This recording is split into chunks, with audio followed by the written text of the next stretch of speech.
அனைவருக்கும் எனது அன்பான வணக்கம். திருவள்ளுவர் இயற்றிய திருக்குறளில் அறத்துப்பால் அதிகாரம் 36 மெய் உணர்தல் 358வது குறள்.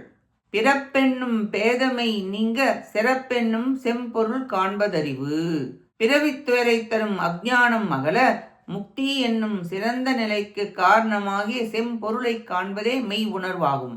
அவித்தை விட ஞானம் பிறக்கும். ஞானம் வர பெருவீடு பெறலாம். மயக்கமாகிய அஞ்ஞானம் நீங்க வேண்டும். செம்பொருள் என்றால் மிக பெரிது, சிறப்பானது, செம்மையானது என பொருள்படும். மாற்றம் இல்லாத நித்திய பொருளை உணர்ந்தால் மீண்டும் பிறப்பு வராது. எப்பொழுதும் ஒரே நினைவில் பிரம்ம பாவனிலே இருக்க பழகுதல். ஞானம் பெற்று மெஞ்ஞானம் உணர்ந்தால் சமாதி நிலையை அடைய மீண்டும் பிறப்பு வராது. பாவித்தல் எனவும் பாவனை எனவும் தெளிதல் என்றும் நிதித்தியாசனம் என்றும் கூறுவர்.